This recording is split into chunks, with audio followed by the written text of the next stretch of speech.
Você já se perguntou como os números podem nos ajudar a enxergar melhor o mundo ao nosso redor? No vídeo de hoje, com matemática no papel, vamos entender como estatísticas podem nos ajudar a tomar melhores decisões. Como analisar gráficos e tabelas?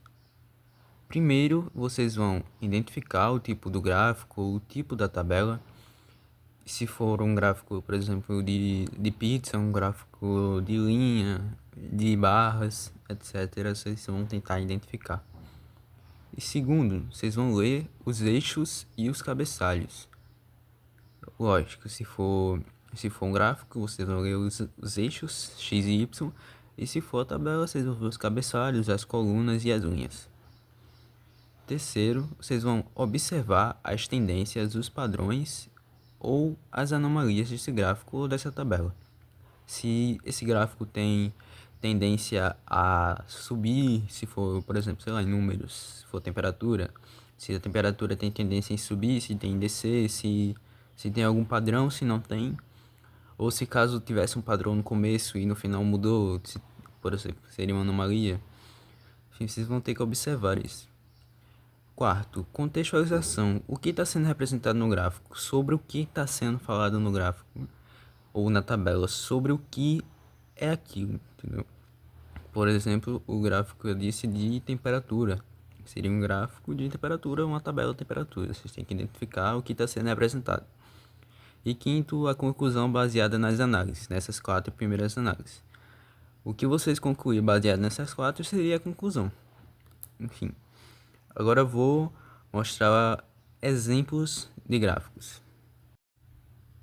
Voltando com os tipos de gráficos, eu trouxe aqui um exemplo de gráfico, entre outros que eu vou citar, que é o histograma. O que é um histograma? Um histograma é um gráfico que é usado para análise de dados, e esse tipo de apresentação ele facilita a observação dos valores.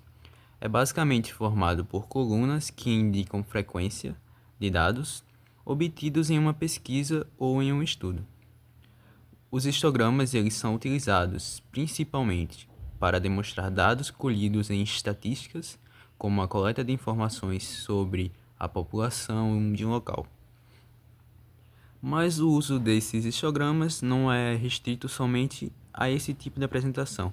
Eles também podem ser usados para expor outras informações, por exemplo, na avaliação de processos de qualidade de uma empresa.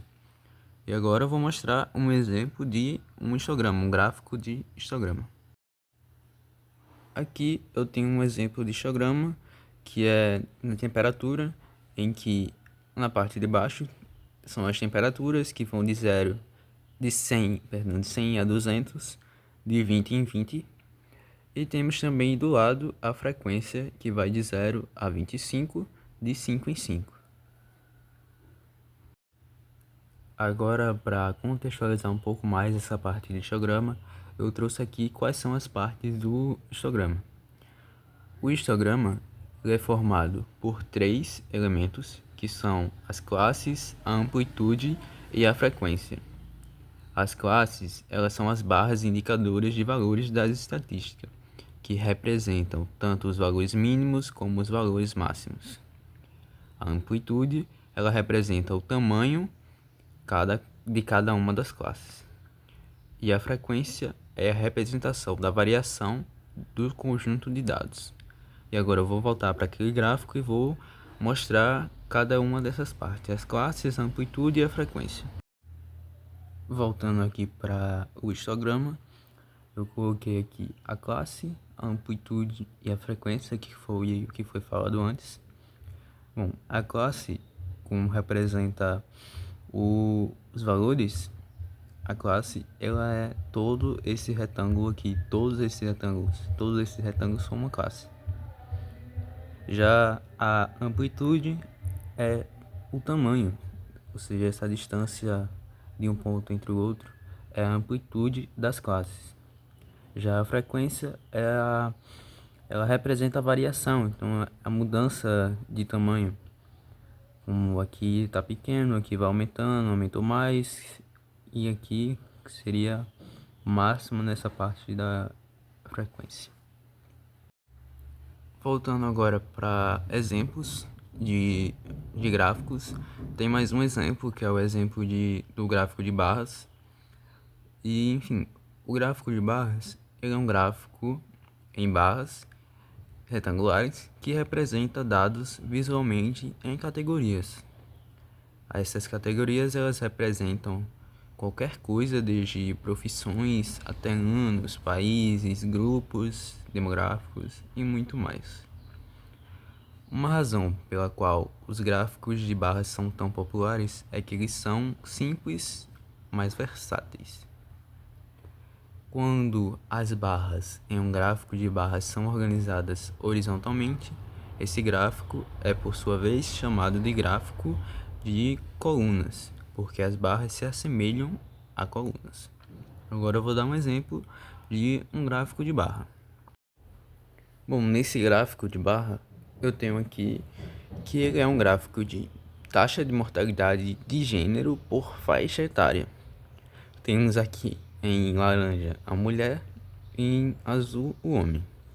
E aqui temos a faixa etária em anos, que é de 0 a 9, 10 a 14, 15 a 19, 20 a 24, 25 a 29, 30 a 39, 40 a 49, 50 a 59, 60 e mais.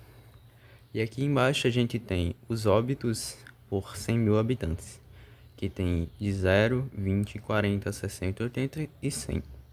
E aqui demonstra o gráfico em barras na parte dos homens, que é a parte em azul, né, que está em azul, e a parte das mulheres, que está em laranja.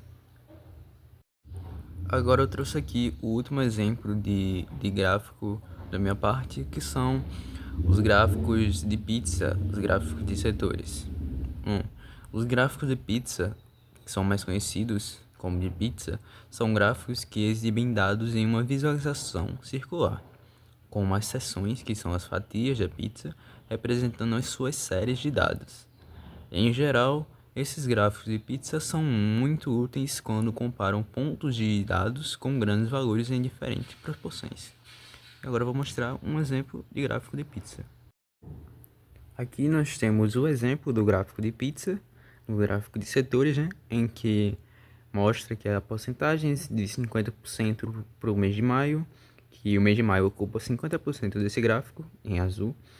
O mês de junho ocupa 20% desse gráfico, em laranja. E o mês de julho, que está em verde, ocupa 30%. Aqui é um exemplo de um gráfico de pizza. Bom, e agora, quando usar cada tipo de gráfico dos 3 gráficos que eu dei como exemplo, que são os gráficos de setores, que são de pizza, os gráficos de barra e os histogramas.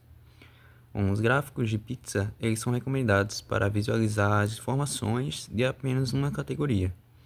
Já os de barra são úteis para resumir variáveis categóricas. E os histogramas eles são usados quando precisa apresentar ou tirar conclusões de um grande conjunto de dados e está trabalhando com conceitos envolvendo frequências, sejam elas absolutas ou relativas. E aí pessoal, espero que todos estejam bem. Eu sou Ed Carlson e aqui eu vim para falar sobre estatísticas em situações reais. Estatísticas são fundamentais para entender e analisar situações reais em diversas áreas, como saúde, economia e esportes.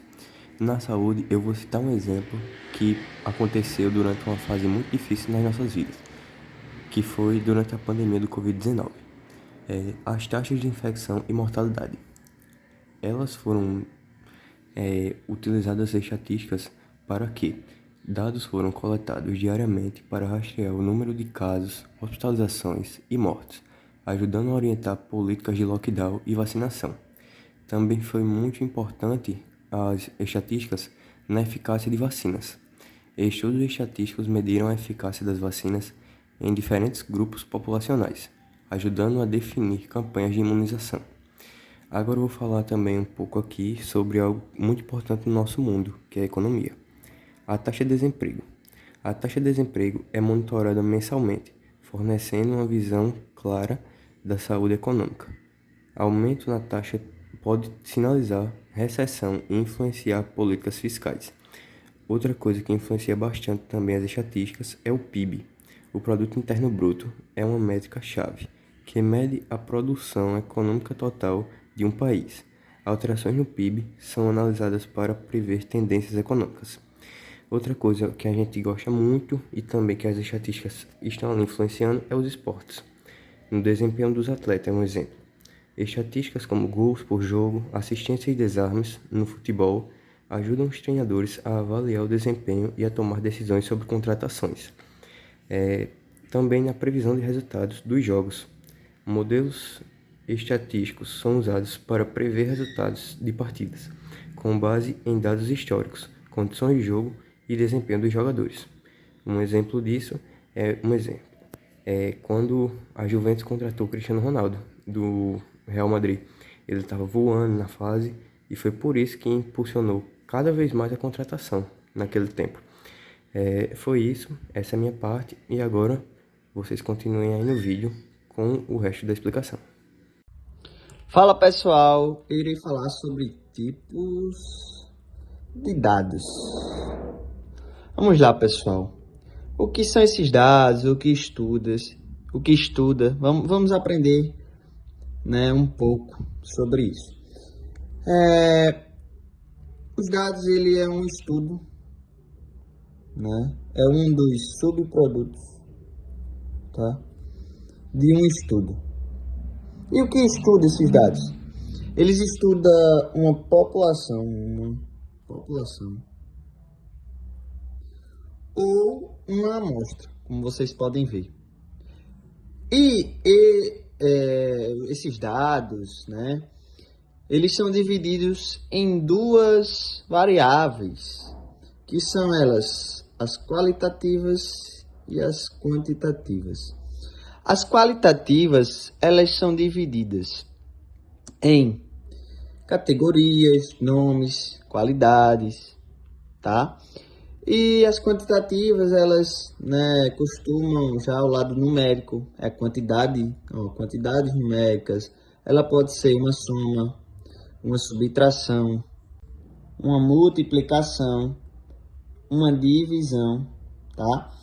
E essas duas variáveis, a qualitativa e a quantitativa, elas são divididas cada uma em duas fases.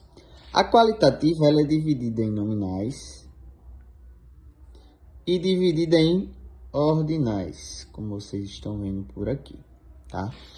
E as quantitativas, discretas e em contínuas, tá? E vamos lá, o que podem ser as nominais? As nominais, elas não podem ser ordenadas quantitativamente, né, por quantidade. Um exemplo, um país, uma região, sexo e etc. Vamos supor, o país, ele não pode ser dividido, vamos supor assim, ou nomeado por um número. Vamos supor, o número 10, não tem como ser desse jeito. Então, ele é qualitativo e ele é nominal. Já os ordinais, eles podem ser escolaridade, classe social. Por quê? Escolaridade, se alguém lhe perguntar, você está em que série? Aí você vai dizer, primeiro ano, isso é uma escolaridade. Classe social, pode ser média baixa, ou média, ou alta. Então, já a escolaridade são exemplos de qualitativas ordinais. E vamos para as quantitativas. Temos as discretas e as contínuas. Vamos lá. As discretas podem ser contáveis, por exemplo, habitantes, número de alunos, filhos. Por quê? Porque são números inteiros. O número de filhos, você não vai dizer que tem 1,5. São sempre 2 filhos, né? 2 filhos, 3, geralmente. Então, nas discretas são números, números inteiros, tá? Número de alunos, números de filhos. E já nas contínuas, vocês podem ver né? Que elas não podem ser enumeradas. Ou seja, como um desmatamento, né? Uma área total, uma quilometragem. Vamos supor um peso, uma altura, um salário. Por quê? Porque são números quebrados, né? Vamos supor 2,3, vamos supor uma altura 1,58 m, né?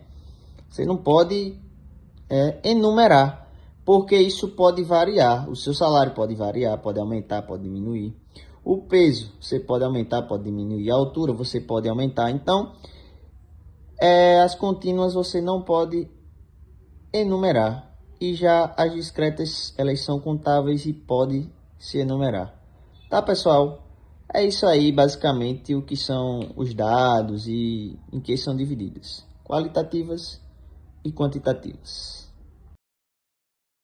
Bem, agora eu vou falar sobre coleta de dados. A coleta de dados, ela existe em diversos conceitos estatísticos, sendo eles a população, que é o conjunto de todos os elementos ou resultados sob investigação em uma pesquisa, ou seja, é aquele público-alvo que aquela certa pesquisa quer alcançar. Nessa população, vai se tirar uma amostra, que é um subconjunto finito da população. Essa amostra tem que ser representativa, isto é, tem as características essenciais da população, ou seja, vai pegar uma amostra que seja bem parecido com a população para que a pesquisa seja válida e não dê nenhum erro. A amostra tem que ser imparcial, ou seja, que cada elemento da população tenha a mesma chance de ser escolhido para compor a amostra. Dentro dessa pesquisa, existe também a variável, que é a característica ou atributo estudado em todos os elementos de uma população ou de uma amostra. Essas variável refere-se à resposta que a pergunta vai proporcionar. Se a pergunta requer que a resposta seja um nome ou uma qualidade, então ela vai ser uma variável qualitativa. Já se a pergunta requer respostas em números, então vai ser uma variável quantitativa. Após realizar a coleta de dados, agora vamos organizar os dados em uma tabela. De modo geral, uma tabela simples é constituída pelos seguintes elementos. Tem o título, o cabeçalho, colunas e indicadores, corpo e fonte. Primeiro vem o título, que fica na parte de cima da coluna. Depois vem o cabeçalho. Depois as colunas indicadoras, que vai indicar o conteúdo de cada linha. Logo após, vem um corpo, que reúne os dados da tabela. E por último, vem a fonte, que apresenta a entidade, pessoa física ou jurídica, responsável pelo fornecimento ou pela organização dos dados apresentados. Agora vamos falar sobre distribuição de frequências. Depois de organizar os dados coletados e identificar a quantidade de ocorrências dentro de cada grupo, determine sua frequência. Existem 3 tipos de frequência: frequência absoluta, frequência relativa e frequência percentual. A frequência absoluta nada mais é que a quantidade de vezes que determinada ocorrência aparece em cada grupo. A frequência relativa nada mais é que a divisão da frequência absoluta pelo total. E a frequência percentual é basicamente transformar em porcentagem. Aqui eu trouxe exemplos de frequência relativa. Na frequência relativa, você vai fazer o cálculo para saber quantos por cento essa nota ou aquele determinado objeto daquela tabela vai se repetir. E isso vai dar um resultado em porcentagem. Como eu falei, a frequência relativa nada mais é que a divisão da frequência absoluta pelo total. Ou seja, você vai pegar aquela nota, vai ver a frequência total que ela se repete. No caso da primeira, a frequência relativa da nota 4. Lá em cima na tabela, a gente pode ver que ela se repete 8 vezes. Então, ela vai pegar essa nota 8 e vai dividir pela frequência total, que é 80. Dividindo vai dar 0,1. Convertendo vai dar 10%. Ou seja, essa nota tem a frequência relativa de 10%. Esse processo se repete com todas as outras. É basicamente a mesma coisa. Fazendo uma observação aqui, a frequência relativa em porcentagem tem que dar, quando soma tudo, 100%. Se não der 100%, tem alguma coisa errada. Eu vou explicar probabilidade. Bom, aqui eu trouxe a definição de probabilidade. Probabilidade é uma medida numérica que expressa a chance de um evento acontecer. Ela meio que calcula a chance de algo acontecer, de algum evento acontecer. Ela varia entre 0 e 1, onde 0 significa que o evento é impossível, que o evento não tem chance de acontecer, e 1 significa que o evento é certo. Bom, nós temos aqui o cálculo de probabilidades. A probabilidade de ocorrer um evento E de um espaço amostral S é, e aqui nós temos a conta. A probabilidade é igual a NE, que NE são os casos favoráveis que nós temos na questão, e NS é o total de casos. Bom, aqui nós temos um exemplo. Lança um dado qualquer. O dado tem 6 lados, então o total de casos é 6. Qual é a probabilidade de sair? Letra A, um número par.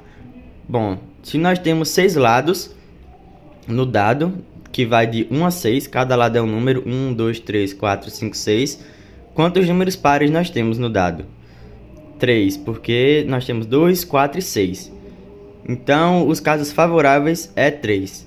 E o total de casos é 6. Então, nós temos 3 sobre 6, que dá pra gente simplificar aqui por 3, vai ficar meio. 1 sobre 2.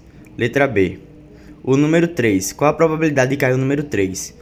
Bom, nós temos apenas um número 3 no dado, então fica 1 sobre 6. Qual a probabilidade de sair um número maior que 4? Quantos números nós temos maior que 4? 5 e 6. Então, os casos favoráveis são 2, porque nós temos apenas 2 números maiores que 4. Sobre 6. Dá pra gente simplificar aqui que fica 1 sobre 3.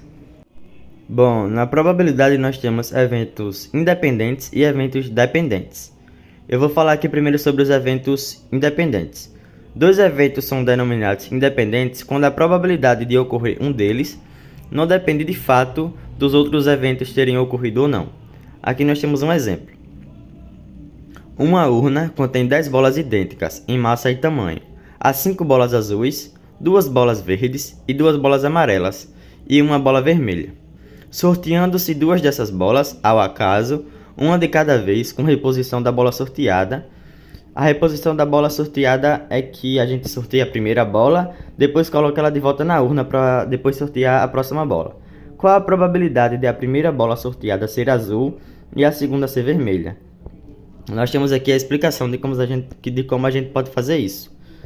Dado 2 eventos independentes, A e B, de um espaço amostral, a probabilidade de eles ocorrerem sucessivamente é dado por probabilidade de A e B igual a probabilidade de A vezes probabilidade de B.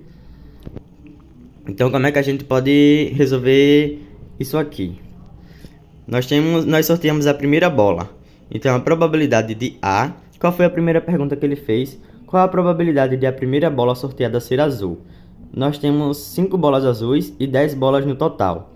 Então, os casos favoráveis para essa primeira bola é 5 sobre 10, porque nós temos 5 bolas azuis e o total de bolas é 10. Então a gente faz essa continha e fica meio. Aí nós temos, depois a gente coloca a bola de novo na urna e vamos para o segundo sorteio. Sortear a segunda bola. Aí nós temos a probabilidade de B. Qual a segunda bola? A segunda ser vermelha. Nós temos quantas bolas vermelhas? Só uma. Então os casos favoráveis é 1 sobre 10. Porque a gente teve que colocar a bola de novo na urna e ficou com 10 bolas de novo para ser sorteada. Aí nós fazemos a conta aqui, 1 sobre 2 vezes 1 sobre 10. Aí fica 1 sobre 20. Agora eu vou explicar os eventos dependentes. Os eventos dependentes são eventos que interferem no resultado um do outro. Aqui nós temos um exemplo. Sorteando-se seguidamente 2 bolas ao acaso, sem reposição, Qual é a probabilidade de a segunda bola sorteada ser azul, sabendo que a primeira foi vermelha? Nós temos aqui a explicação de como a gente pode fazer isso. No caso de dois eventos dependentes A e B de um espaço amostral, a probabilidade deles ocorrerem sucessivamente é dada por probabilidade de A e B é igual a probabilidade de A vezes probabilidade de B, dado que A ocorreu. Bom, nós temos aqui a primeira bola sorteada. Probabilidade de A é igual a 1 sobre 10, porque nós temos apenas uma bola vermelha. Então, os casos favoráveis é 1 e o total de casos é 10, 1 sobre 10. Aí nós sorteamos a segunda bola. Como a gente não precisou colocar a bola de volta na urna, porque não tem reposição, nós temos aqui probabilidade de B é igual a 5 sobre 9, porque nós temos 5 bolas azuis no total, 5 bolas azuis e 9 bolas no total. Então a gente faz a continha aqui, 1 sobre 10 vezes 5 sobre 9, é igual a 5 sobre 90. Agora iremos, pessoal, fazer os exercícios sobre moda. O que é moda? Moda é o termo que mais se repete em uma quantidade de elementos. Vamos lá. Temos 6 elementos, sendo eles o 6, o 7, o 8, o 8, o 9 e o 5. Ou seja, os elementos que mais se repetem é o 8. Então, a moda destes elementos, 8. E agora, pessoal, vamos para outro exercício sobre moda. Temos aqui 8 elementos, sendo eles o 2, o 1, o 3, o 3, o 5, o 2, o 8 e o 10. Vamos lá ver qual que mais se repete. É o número 2, que vemos ele aqui e ele aqui. E o 3, que vemos ele aqui 2 vezes também. Então, a moda, consequentemente, é o número 2 e o número 3. Essa é a moda, é os que mais se repetem. As estatísticas estão presentes em vários aspectos da nossa vida. Compreender e aplicar esses dados nos ajudam a tomar melhores decisões. Obrigado pela atenção e até a próxima.